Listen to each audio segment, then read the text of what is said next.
Today I'm back in Edinburgh to show you some more free and cheap things to do on your visit so that you don't break the bank on your next trip. This is a kind of part 2. I linked the other video in the description. I found some more great cheap places to eat, iconic landmarks you must visit, free tours to join, and we can watch some more free live music together. So let's go! Edinburgh is one of my favourite cities, but it can get incredibly busy, especially during the summer months. So my top tips for enjoying some of the most iconic sites is to get there early. For example, if you want to see some really stunning views of the castle like this with no one else in your shot, come first thing in the morning around 8 or 9 AM before it opens to miss the crowds. Or else it might end up looking something like this, which is actually not too bad because I've seen it a lot busier than this before. But walking up the Royal Mile is not the only way to get a good view of the castle. My favourite spot, which also happens to be significantly less crowded most of the time, is St Cuthbert's Kirkyard. In fact, just wandering around here is a little treat on a beautiful day like today, and the views are also pretty spectacular. If you want that iconic shot of the castle in the background and the stunning Victorian Ross's fountain in the foreground, head to Princes Street Gardens and stand back a little further to get a great shot. But again, this is a popular place, so advise to get here early.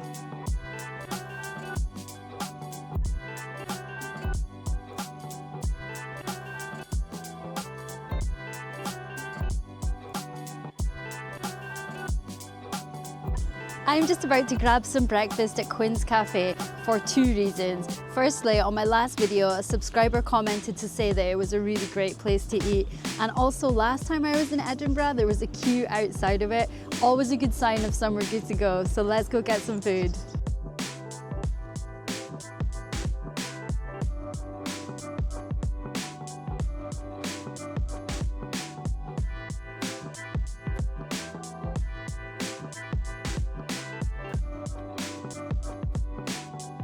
I just finished my breakfast from Quinn's Cafe and I'm actually really impressed.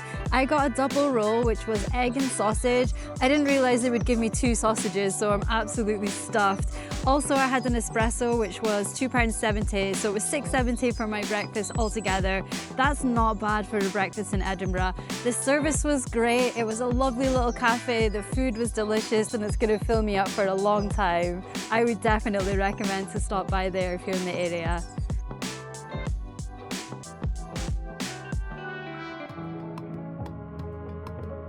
I just walked through Ladies Stair Close, which leads to this moody courtyard. It's home to a stunning 17th century townhouse, which was once the home of the first Countess of Stair. Now home to the Writers' Museum, which celebrates the lives of 3 Scottish giants in literature, Robert Burns, Sir Walter Scott and Robert Louis Stevenson.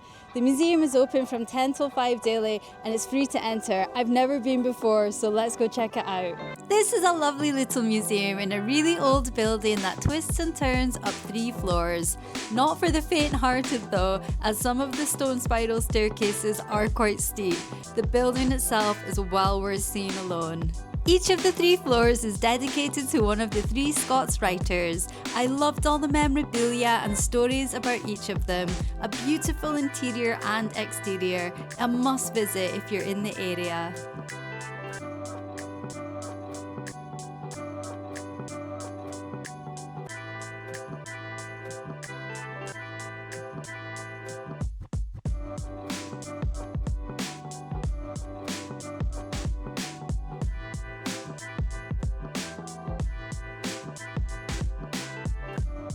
I'm really lucky that my visit coincided with the first day of the 2025 Castle Street Market. The market takes place on Castle Street and is open from 10 till 6 daily for about a week each month. The market sells everything from delicious looking local food and produce, stunning arts and crafts, and everything in between. A must see if you're passing by.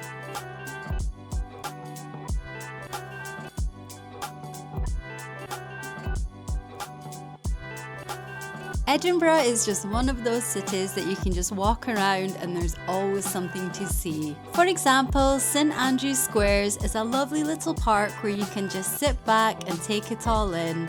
And if you happen to time it well and come here late April, early May, you can also see the beautiful cherry blossoms in full flower. And there's always a traditional piper to listen to on your travels.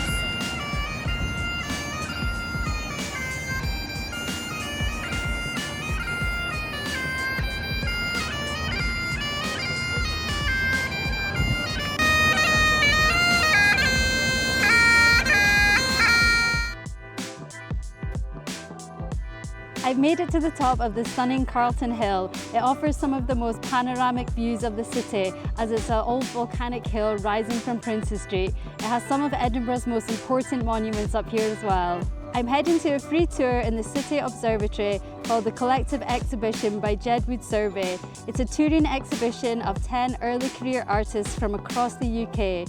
The tour is free from 11 till 12 and I've heard there's also some free coffee, so let's go. The tour was led by the art curator and offered excellent insights into the pieces on display.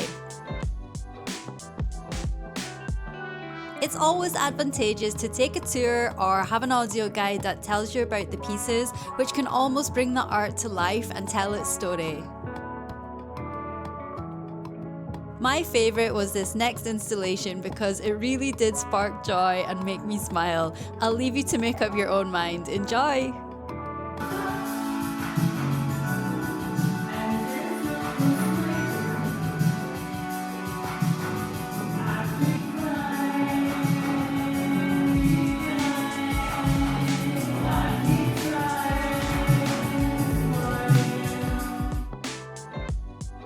This is actually the first time I've been up this hill, and I must say I'm pretty impressed by how much there is to do and see without spending a penny.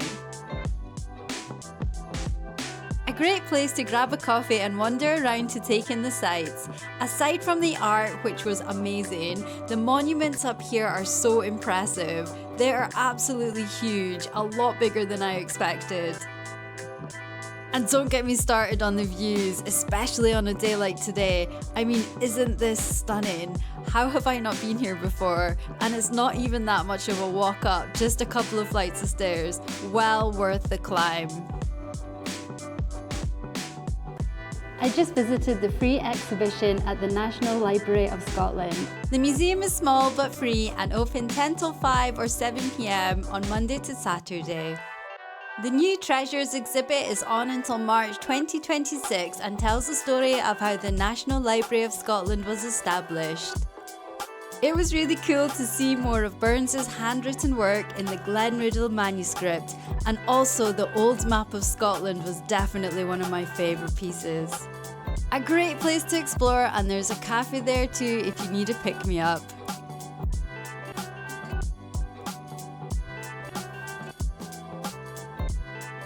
Now I'm away to go over across the street to the Central Library for another Music on the Mezzanine. I was there a couple of weeks ago and the music was amazing. This time it's going to be two classical guitarists called Wesley Hua and Kieran McKibben, and again, free tea and coffee, so I'm really looking forward to it. Let's go! This time when I arrived, I wasn't so early, so I didn't get the best seat, but that doesn't take away from the beautiful music.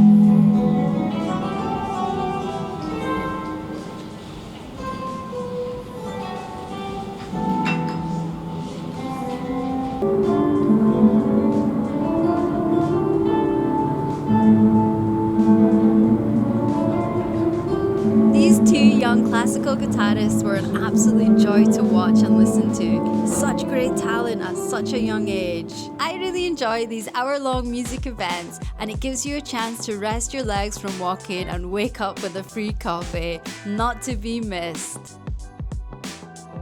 I'm hungry and super excited to get lunch at this next place. It was recommended by a subscriber in my last Edinburgh video. It's called the Mosque Kitchen and it does authentic Indian and Middle Eastern food, a cafeteria style and a little bit more affordable. So let's go. There was so much I wanted on the menu, and when I saw the food, I knew I'd made the right choice to come here. The curry was delicious, the chicken was tender and cooked to perfection, and I devoured it all. You must come here if you're in Edinburgh. Great food and excellent value for money.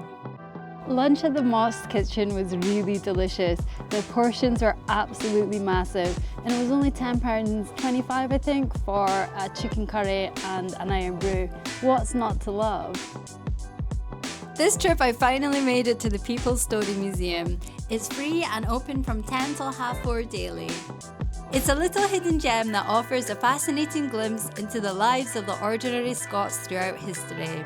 This is the first time I've been here, so I didn't know what to expect, and the museum is completely different to what I had imagined, and I just loved its old-fashioned charm. If you're down this end of the Royal Mile, it's a worthwhile visit.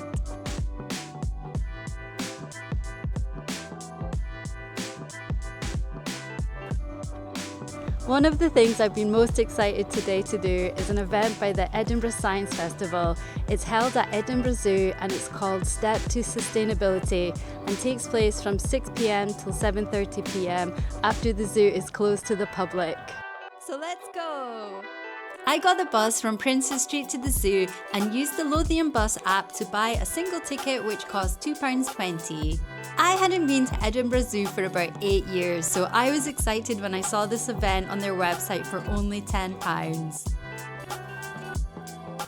We were led around by one of the Discovery and Learning Rangers that was telling us all about the species that they care for and the conservation work carried out by the Royal Zoological Society Scotland. The early evening tour led us up to the Solar Meadow, where we learned about the wildlife conservation charity's commitment to reduce its carbon footprint by 60% by 2030 and to be net zero by 2040.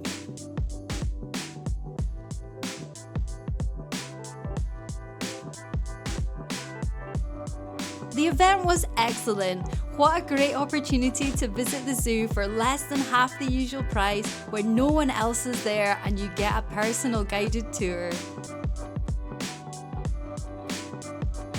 If you're planning a visit, check their website beforehand to see if there is any events running. I would highly recommend to attend an event like this. It was awesome. I am super hungry after that walk in the zoo. I need to go get some food. I'm gonna go in the Haymarket. Let's just hope they're still doing food right now. Thankfully, they are still serving food. The Haymarket is run by a chain called Nicholson's Pubs. They have an app and I suggest that you download it because you can get free drinks sometimes. I got a free pint and also a free gin and tonic. What a score. And because the Haymarket is slightly outside the centre, they're also slightly cheaper than the other pubs. I opted for haggis neeps and tatties with gravy, and it was delicious. Only £13. You must try this dish if you're in Scotland and visit one of these pubs. That's me finished my day in Edinburgh on a budget. I think I spent around £45, which to be fair is not that bad. I managed to get 3 full meals and also a couple of cheeky drinks in as well. I hope I've showed you some good places to go, eat and see some good things in Edinburgh. If you found this video helpful, please like, comment if you have any places that you would like me to go in future, and subscribe for more travel adventures. I'll see you in the next one.